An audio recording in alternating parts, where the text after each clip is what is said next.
Hello. Hello, everyone. For those who don't know me, my name is Julia Feldens. I'm a Brazilian performer and researcher and cultural producer also. And I live and work in São Paulo, and currently I'm resident of RU. And today I'm talk about my home. So I wanted to offer you something that would make you feel at home, and actually would make you feel at my home.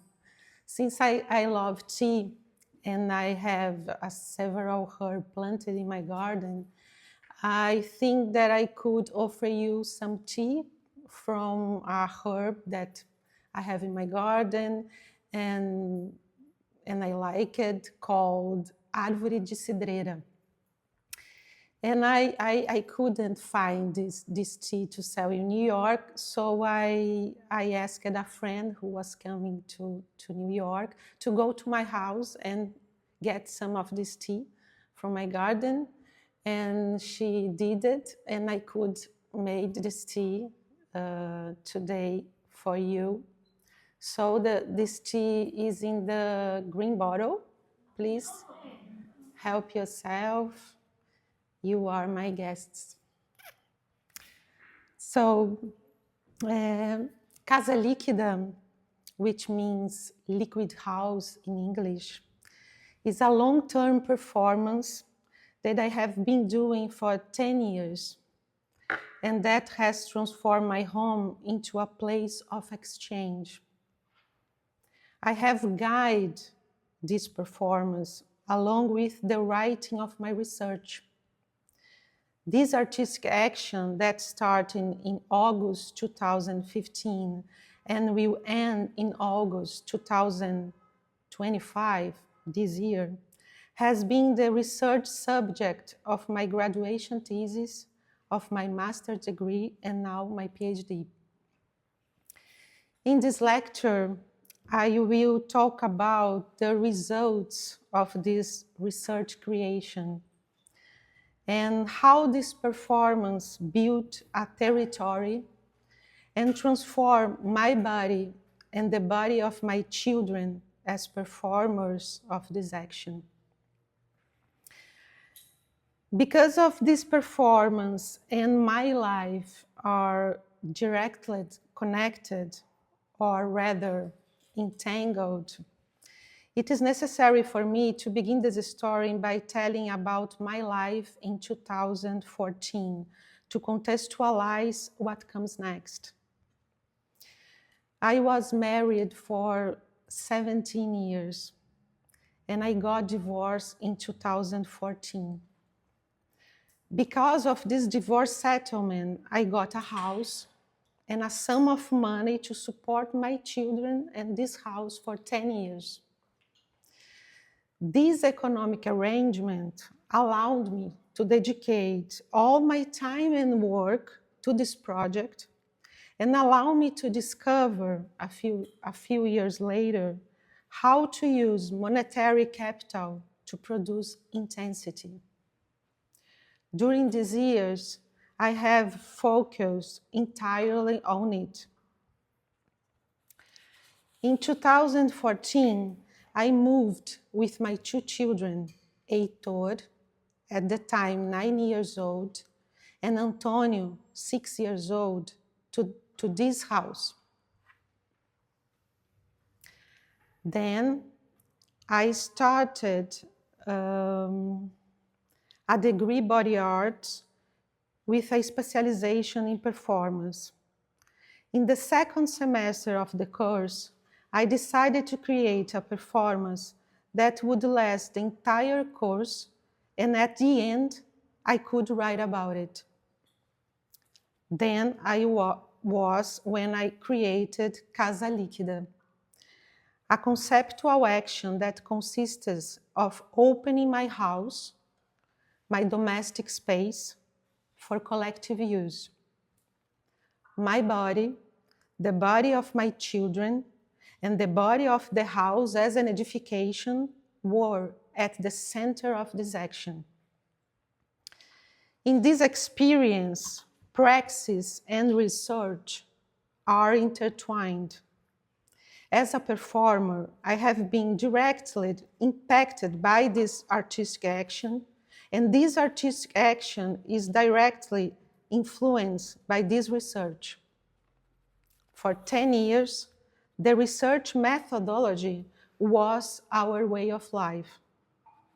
I lived, performed, and analyzed the events, transforming experience into theory and vice versa. During these years, I recorded audios for our daily lives.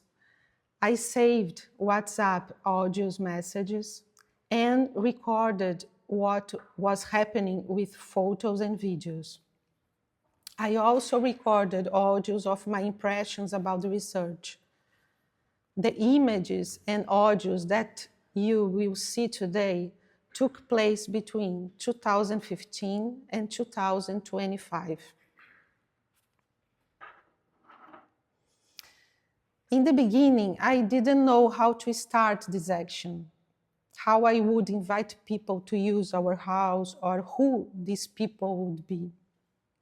So I decided to post a photo of my children on social media holding a sign that said, "We want to meet people." Because of this, a group of women who need a space to rehearse a theater play asked me to use our house for this purpose. Besides them, other artists found out that there was a no-cost place they could work and contact me. Little by little, the house became a space for creation. As a performer and a researcher, I understood this vocation which was emerging and directed my efforts to building a network of artists and researchers around the house. In these early years, I lent the room in my backyard to artists to create and develop their projects.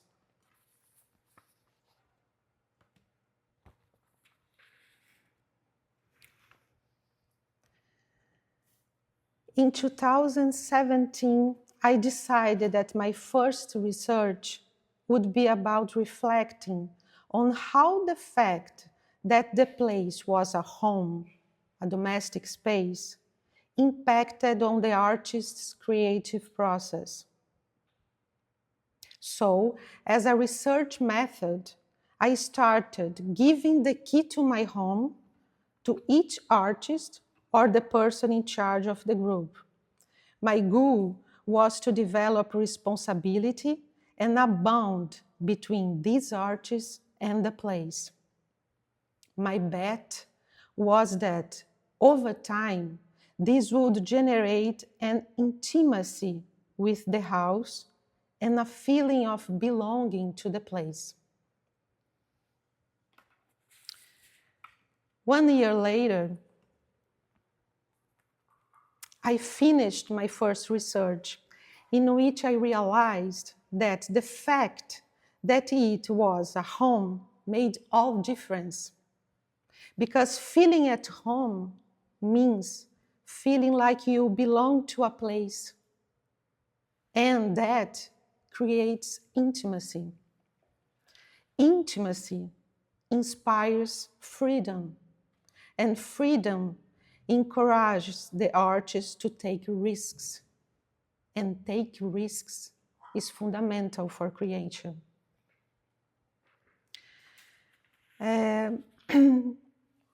Giving someone your house key causes unexpected reactions.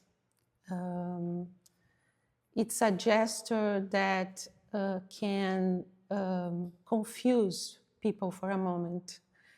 I remember that once I gave the key to an artist, and he said, no, I'm not responsible enough for keep it. No, no. And another artist, every time she entered in my house using the key I had given her, she called me, Julia, I'm entering your house, okay? And I said, okay, relax, no problem. I think that the gesture of giving the key to someone that you don't know very well is about trust. And it is as if you were inviting the other person to trust people also. Like, I'm giving my house key. Let's trust each other. And it destabilizes, confuses, because trust is a rare feeling these days. And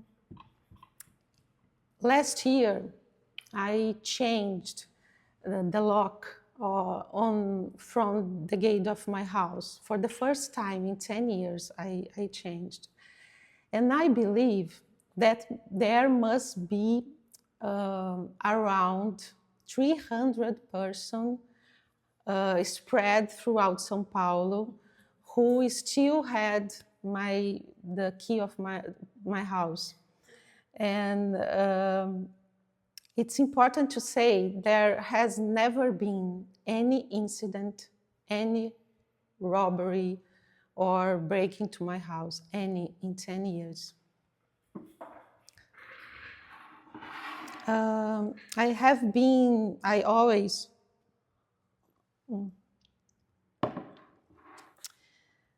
have always been a very shy person, but putting my body in a situation of availability and openness, because people come and left the house 7 days a week and at very different moments, made me change and made me acquire social skills. But at the time, I was worried about my children's upbringing. And for me, it was very important that the diversity of people who pass by the house influence the boys' growth and their life repertoire. Because of this, in 2018, as a research method, I started inviting artists to live with us. Heitor was 12 at that time, an age that I believe is crucial for shaping aspects of subjectivity. So it became important for me that he lived with people who had other life stories. That's why I brought João. João was the son of community leaders from a favela in Rio de Janeiro. He was a dancer.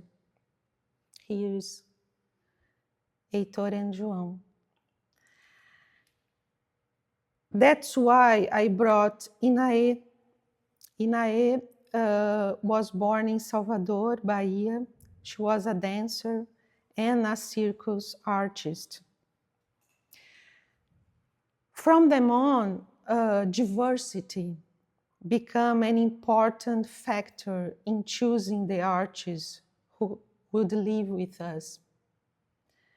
I was interested in understanding how these people would contaminate our lives and we theirs by living together. Because these confrontations of different worlds, different realities that I place for us, the research took on a more political character.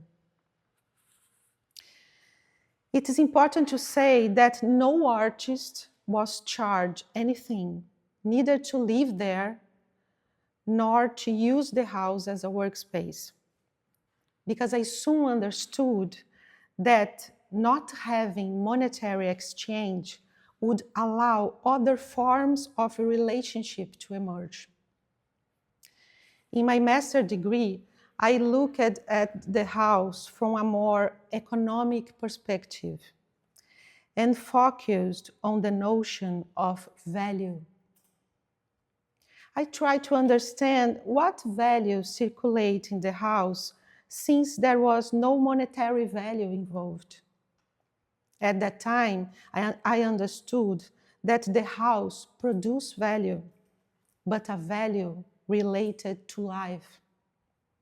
In short, the encounter of differences produces a kind of synergy that responds as vitality. The house performs a kind of machine which produces life. Sometimes I wake up at night and I can't sleep anymore. It happens a lot.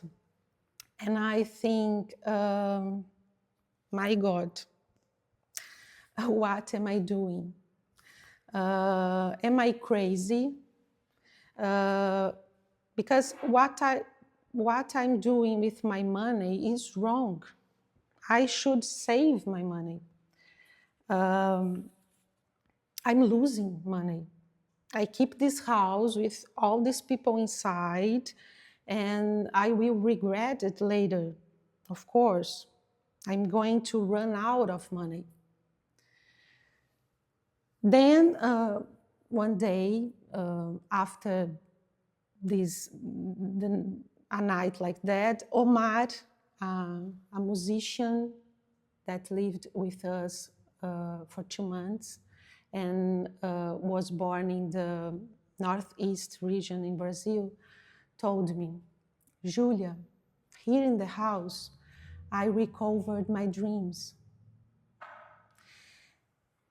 Then I thought, okay, so how much money is necessary to recover someone's dream?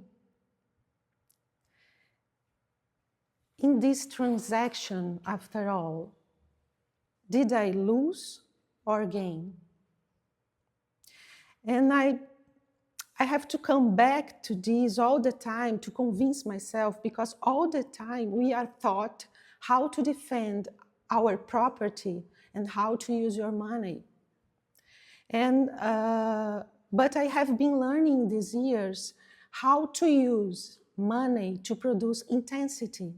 Intensities like recovering someone's dream. In 2019, I found out that my children's father had bought the house next door, and I asked him for the right to use it. He granted me, and the rights of use and a sum of money to recover the renovation costs. Because of this, I was able to expand the house. Before that, we only had 1 bedroom for the artists, but because of the physical expansion, I got 4 more bedrooms and a new rehearsal room.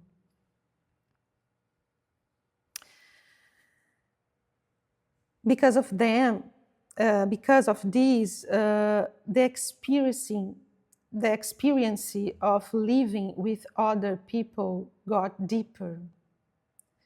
And it made me change the direction of the action, and the focus of the research took toward a more anthropological perspective. This is my house today.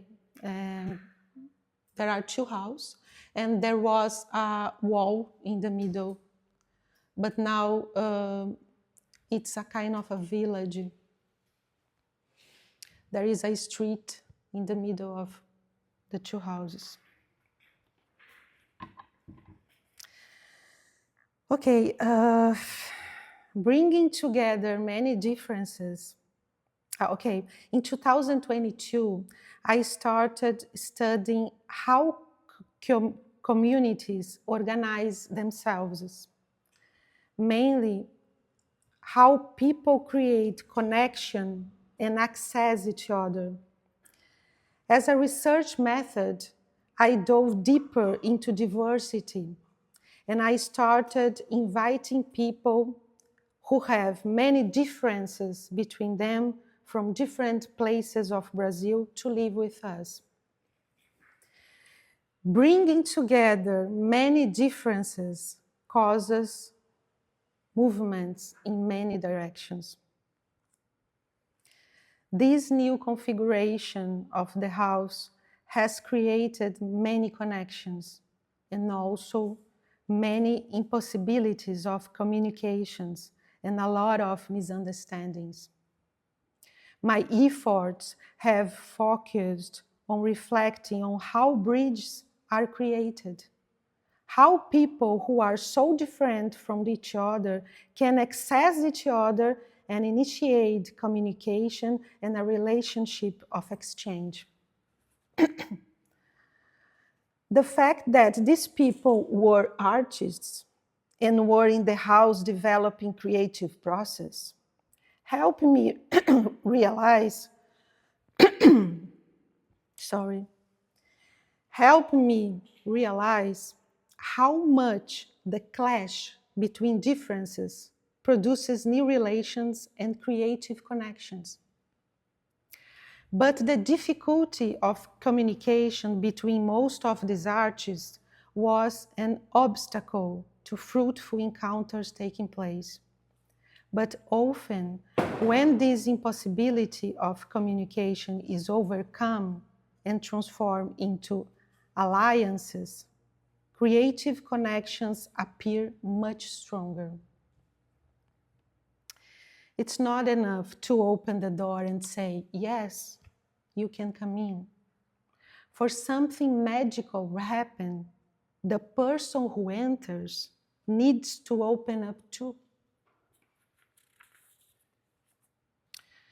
In 2023, there were 16 people living in the house. Many differences together in the same space. It has caused a lot of disorder, a lot of movement in different directions. This movement disorganized and organized every time without stopping. This is not a good or bad thing, but it was difficult for us.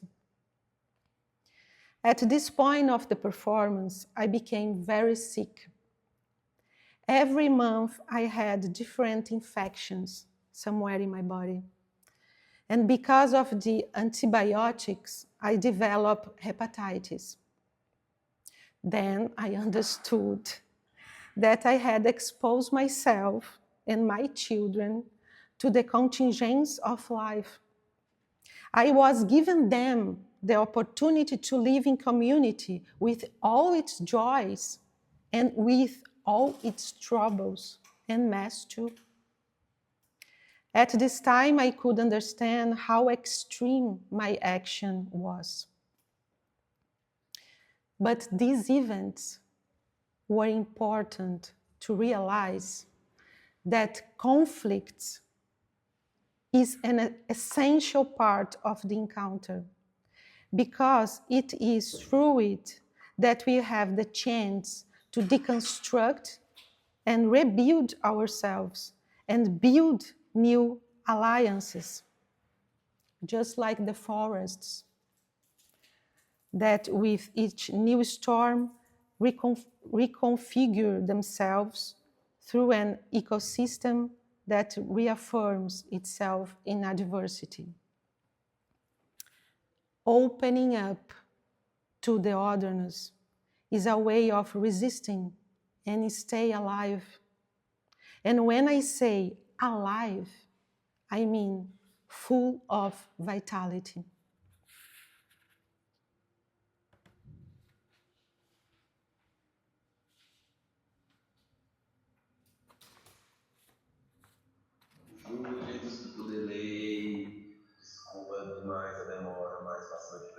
dizer, porra, muito obrigado, mudei, sou diferente, sou um artista melhor, um profissional melhor, sou uma pessoa que acredita mais na arte, que tem mais estratégias melhores contatos, melhores tudo, melhorei em tudo. De ontem para hoje eu fiz 3 reggae, posso te mandar também, mas eles estão inacabados.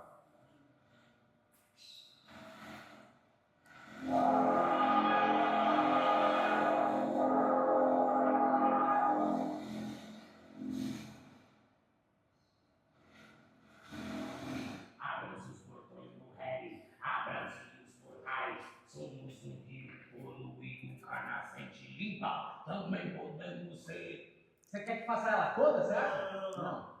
E aí essa pessoa, sem pressa, sem ansiedade, sem adrenalina, até 5 e sai assim. Enquanto um homem que está sofrendo, né, por conta da sexualidade dele, uma mulher negra está sofrendo por conta da sexualidade dela, no caso. Então, tipo, essas dinâmicas de atravessamento de sexualidade parte do mesmo corte, mas pode atravessar raças diferentes, corpos diferentes, vivências diferentes. Então, tipo, a comunidade sobre você é justamente entender isso, que a gente está se reunindo de lugares diferentes, mas nós sempre vamos enfrentar os mesmos inimigos, que vem dessa mesma estrutura. 5, 6 e 7 foi. 1, 2, 3, 4, 5, 6 e 7, 8. 1, 2, 3, 4, 5, 6, 7, 8. Vocês, hein? 5, 6 e 7 foi. 1, 2, 3, 4, 5, 6, 7, 8. 1. Nem a gente sabe o que é, eu acho que ninguém que explica vai entender de fato, mas existe uma percepção geral de que isso pode vir a ser. Ninguém sabe, né? Está se construindo isso.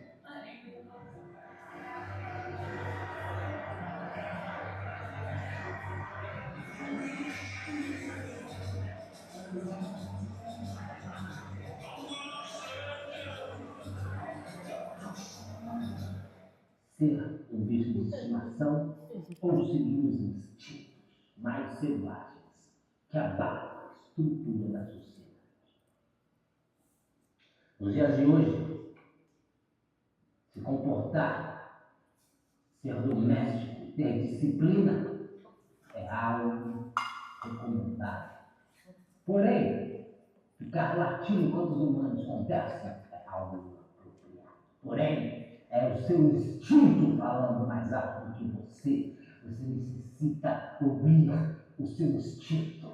Tá entendendo o que eu tô falando? Esse é o caminho.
Eu acho que a casa, né, o estilo da casa, lá, tudo tem um propósito muito grande que você colocou e ele entende o que está acontecendo. Eu não preciso querer reduzir o que minha curiosidade instiga, sabe? Então, eu consegui ali, dentro do espaço-tempo Casa Líquida, que é diferente, né, que passa diferente, às vezes mais rápido, às vezes mais lento, às vezes acelerador de partículas, às vezes incubadora, fez eu conseguir, acho que, exercer, lapidar, estruturar, maturar muito dessas pesquisas, muitas desses fazeres que estavam só soltos, que estavam às vezes meio que nem os anéis Saturno, assim, só orbitando a minha existência, mas ainda eles não tinham a sua própria existência, então a gente não coexistia, né? Uma coisa meio vaga na cabeça de um artista incompreendido. Então, tipo, com o espaço, com as ferramentas, com o apoio, com o acompanhamento curatorial que você faz involuntariamente, eu acho que destravou, né, as paradas, assim.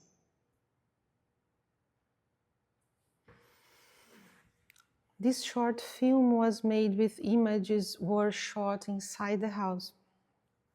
And in this film, two residents, Oda and Edgar, talked about Exu.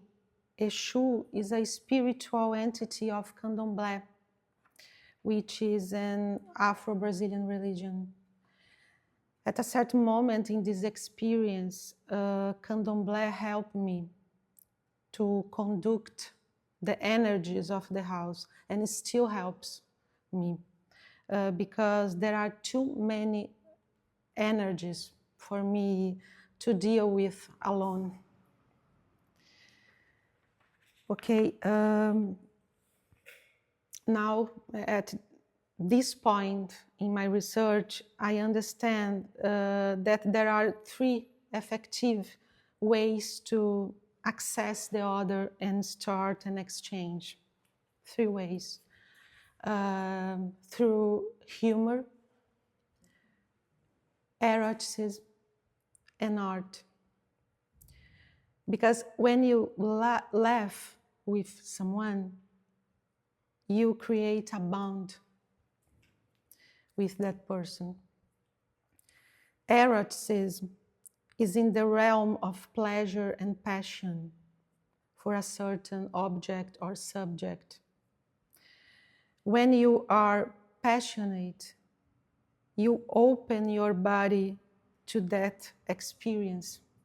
You put yourself in a vulnerable place and allow yourself to transform. And art is accessible because it creates a rupture into ordinary life in everyday events. It destabilizes logic and start over. This is all about letting go of our self-certainties and opening ourselves up to the contingencies.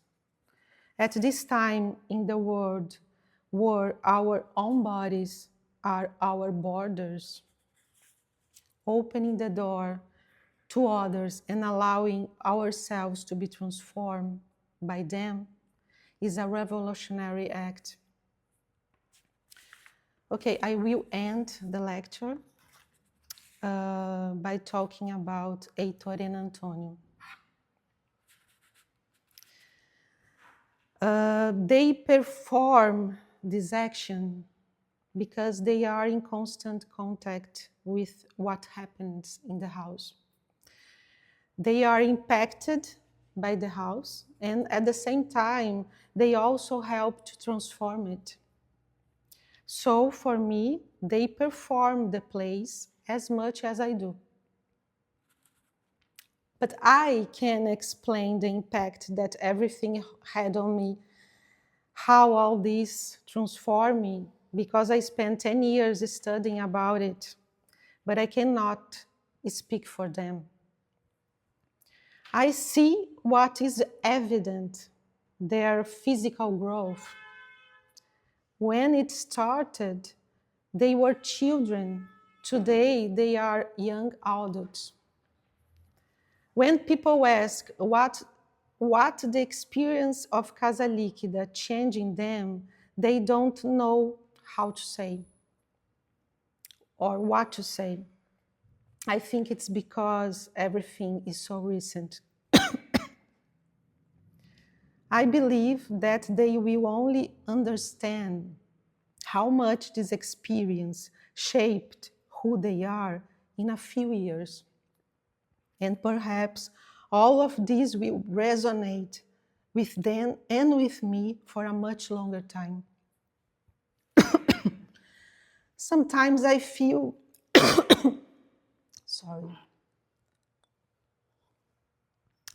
sometimes I feel, and Pega um pouco de água. Obrigada.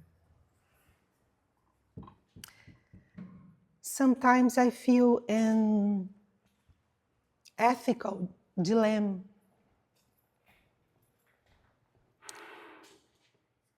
Thank you. Thank you. It's okay.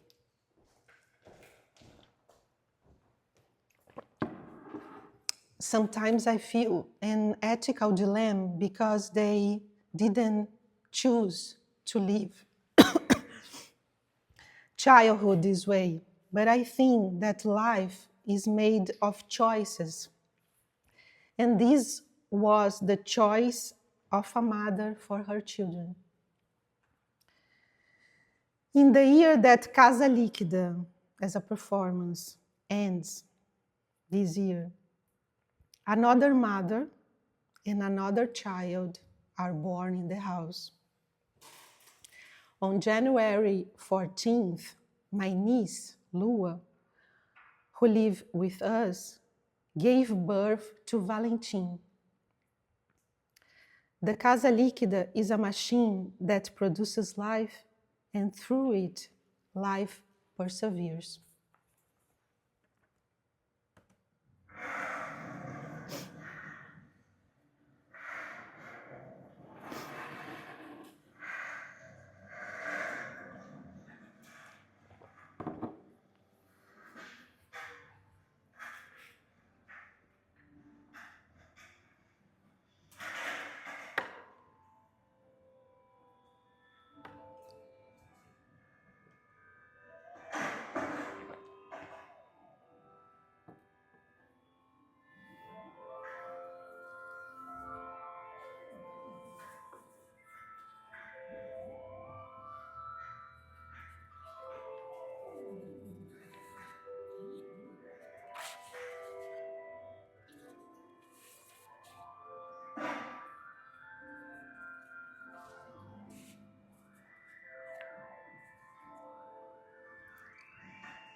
That's it.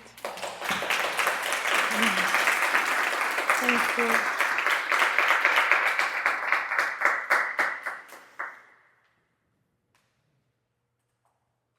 Okay, I was a little bit nervous because it's about my life and about my project and everything together. So that's it. Thank you for coming. Thank you so much.